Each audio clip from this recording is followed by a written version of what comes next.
I wrote a whole piece just for those two. I chucked it, yeah. Like, no. Hi, my name is Joe Pereira. I'm the principal timpanist of the LA Phil, but today we're going to talk about my new piece, Naru, where I'm the composer for my wonderful colleague, Mr. Matt Howard. Hey, I'm Matt Howard, principal percussionist for the LA Phil, and I will be the soloist for this concerto, Naru, by Joe Pereira. Well, this is actually my third one here.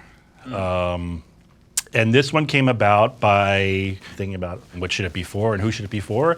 And I just thought it would be a good idea to write a piece for a colleague, specifically Matt, which is a great idea, I thought, and why not? Let's do it. We discussed kind of a little bit of my heritage, which is Japanese background, and there's such a huge percussion-heavy influence into Japanese music. Taiko drums, you know, all of these different cymbals, and he actually expanded on that. I started to dig a little bit deeper into traditional Japanese music, and I discovered the gagaku music, which is this ancient kind of religious ceremonial music. And I kind of wanted to take elements from that music in this piece. But for me, the whole idea comes down to identity. It's like a perfect idea for a concerto because, you know, you have the typical traditional soloist versus the orchestra, and everyone's kind of trying to find their way or influencing each other. And I feel like that's what this piece is really about. Percussion itself has a strange identity because we have Western instruments we use in the orchestra, which are really, a lot of them influenced by other cultures, like the conga here. And then we have like found instruments, like what I'm calling the Frank Giri plates. They're plywood from backstage, basically, that the stagehands cut out for me once, one of those smaller ones. I needed for another piece, maybe a Mallets piece a long time ago. And then I started thinking, okay, maybe we can get some bigger sizes and let's see and experiment and see how they sound. But there's 5 different setups, and the idea was he's physically trying to find his identity throughout the piece and going between, starting with the taiko drum, the taiko in the front, and really spending some time there, but then quickly moving around all the setups pretty quick at the beginning. And then at the end, he winds up at the taiko again, but he's playing it more in his own style, which may be Japanese or maybe not, maybe influenced by the things he's done in the piece. Yeah. This is a huge full circle moment for me. My first actual initial start was joining a community taiko group out in Culver City. I do have a massive extended family, and we all would make an effort to always come to shows like Kodo, or they would still come and watch me play. I had no idea that I wanted to pursue this as a living. But I just thought it was so cool. All the taiko drums, all the coordination, the performance aspect of it, the camaraderie and improvisation that goes into taiko playing.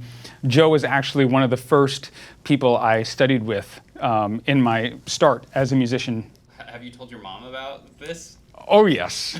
Absolutely. What does she have to say about the fact that you're getting this written? Well, after she stopped crying, I think... she is unbelievably excited. My whole family is unbelievably excited. They will be coming to a lot of these shows. It's beautiful that the meaning of Naru means becoming, and kind of full circle moment. Now I work alongside one of my heroes, and he's also wrote me a concerto that features my heritage of where it all began. So I wanted to highlight a couple sounds that Joe's implementing, and one that actually was a traditional Japanese instrument, but he actually implements this temple block, which I feel like a lot of these wooden sounds go together really, really well. But he has the player hit it with a hammer, basically. And sometimes if you go to temples... Yeah, it's like Buddhist. Yeah, they're enormous versions like huge. of these. I can showcase the That's in the back in the percussion section are doing that. At the beginning of the piece with the more traditional music. Yeah. Yeah. I wanted to showcase this also. Hold on, let me grab a mallet. So normally, the Japanese have these huge pieces of wood that are very, very dense that sound like claves, like you would normally hear in Latin music. This is an alternative to that. So, and I feel like all of these wooden sounds really go well together with these different type of wood sounds. The piece starts with the taiko. I want it to be really featured because the piece starts with a flute solo by my wonderful colleague Dennis. And Matt kind of interrupts. It's a typical I've heard on a lot of traditional Japanese music recordings, taiko recordings, where there's some kind of wind instrument playing this like very dramatic solo, very short but very dramatic and very intense, and then a big taiko just cuts it off. And I kind of wanted that dramatic effect to start the piece, where it's like, here I am, this is who I am, let's do this, you know? I wanted him to move quickly around the instruments to kind of like scatter for the identity idea. He has two big solos at the beginning, but it interrupts in the middle and ends on the Waterphone bass drum setup, which you see back here. The Waterphone was made for me. It's from Poland by a really maker I just discovered online. Slavik Janis is his name, who made this for me. And it's it's actually called a sailophone because it kind of looks, I guess, like a kind of a boat, I guess, or because of the sails. But the typical Waterphone, these are straight, and they can only go up to like here maybe, because if they go higher, you can't really hold it. This one's quite heavy, that's why it has holes, so we can actually hang it if we need to. But he made these longer, so we had to bend them so you can get a little bit lower. So there's a little more spectrum, and they're actually tuned, and the plate is tuned on the bottom, so it gets a spectrum of sound. And I've been experimenting a lot over the years with putting stuff on a bass drum to amplify it in a way without real amplification. So it goes through the drum, and so Matt's gonna be bowing that and playing that with a mallet, and that's kind of the slower, more improvised section. So there's a couple different ways that I play this in the piece. It's going to be ricocheting the bow a lot on the, while also moving it around on the drum.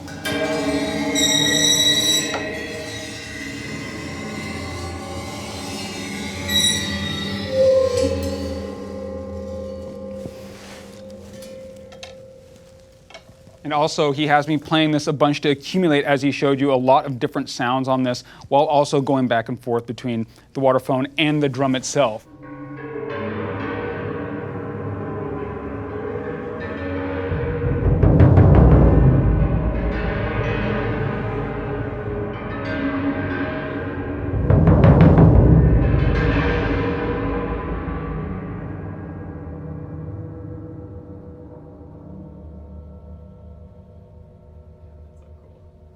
Yeah, see, it doesn't need amplification really, especially in our hall. I think it's going to be. And I think, I don't know if this is intentional, but the fact that there are sales, it's awesome that it correlates with Disney. Oh, yeah, with the sales of Yeah. Since we're here, I call them the Giri plates. They're just wooden discs that the stagehands cut out for me. I think I needed like these two. These are older, you can see a little bit different color, from a piece we played on a Green Umbrella a long time ago. And I started thinking about this sound, because I wanted a wood sound, because also in Gagaku music you hear like these wooden sounds along with the woodwinds from the percussion, besides the taiko. So I like these because you can play them like a drum. They're set up like toms here. Matt gets to show off his, what we'd call chops. He gets to play like a lot of like snare drum technique, more Western style technique. I wanted him to have something fun to do that we're used to doing, you know, that he can really show off his hands and playing. They're going to be amplified with some reverb, a little bit of delay, which I think will be really effective in the hall and sound much different than they sound now. There's a lot of different colors I was writing for, like you can play here, which again, amplified is very different, but as you move, you know, that changes the spectrum of the reverb a lot.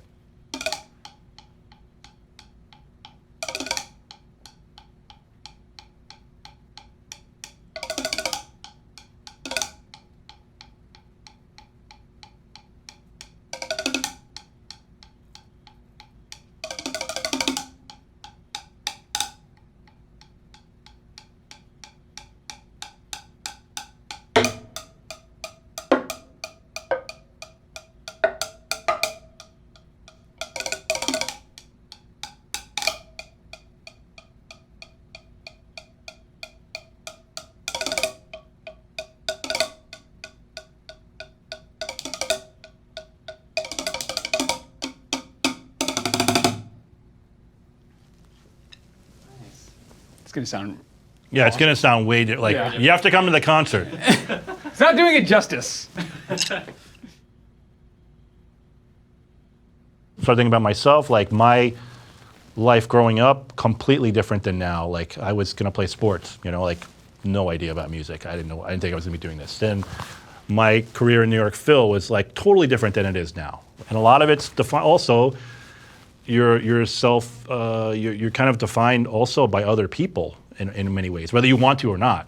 Like I was so frustrated many years, like I wrote pieces for people and they would always just think of me as the timpanist or the percussionist.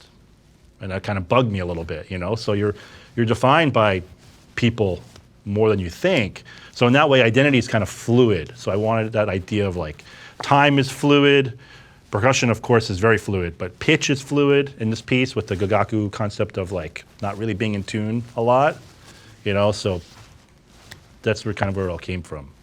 So that's why the other station, the vibraphone and the mallet station, this electronic, basically, mallet station, I basically sampled my vibraphone at home and have a sample for this part of the piece. This is tuned down like 1/8 of a tone. So Matt's playing between the vibes, which is in tune with the orchestra, and this quarter tone. I'll call it quarter tone, but it's actually like just like 1/8 of a tone lower. So it has that conflicting pitches that are kind of rubbing against each other, because they also think of pitches more as a timbre rather than a melodic aspect, which I found really interesting.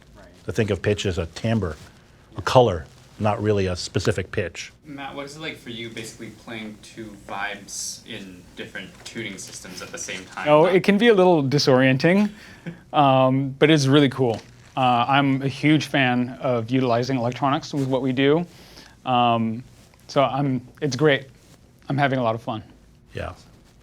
Should I bring that bowl out? Yeah, it's pretty cool. Yeah? Yeah, You guys want to let's see it?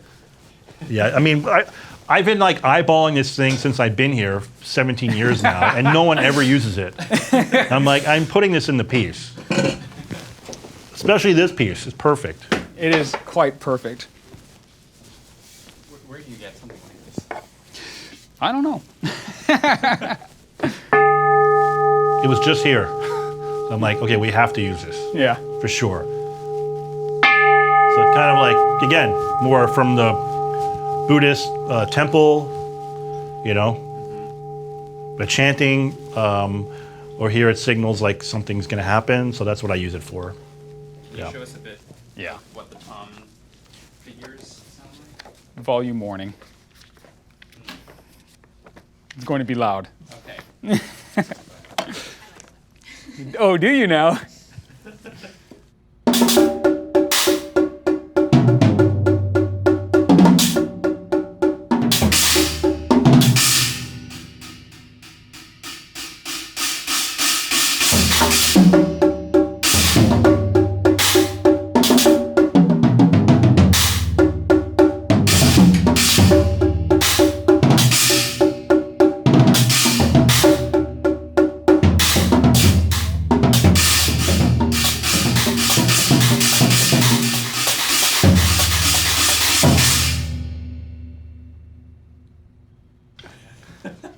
Nice.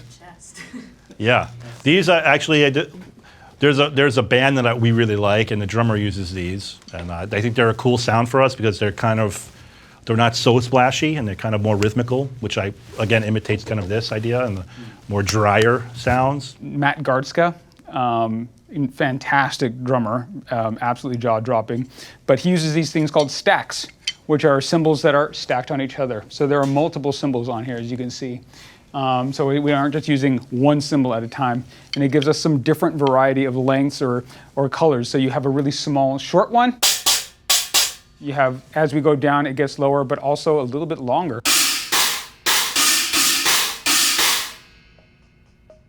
This one I'm really excited about. This one I feel really strongly about. So, yeah. It'd be nice to write another concerto for another instrument next. This is going to be an awesome journey with a lot of fast-paced, loud, but also subtle, different textures and sounds. I think people are going to really enjoy this process of watching me discover and become my end result. Hopefully you'll be chilling. And happy. Hopefully smiles all around. Yeah, I will. It's going to be great. I'm very excited. Yeah. Where can you lower yours a little bit to your face? Yeah, perfect. Need a chord. Yeah. Perfect. Oh, Alrighty. Sweet. Thank you both. Thank you. That was awesome.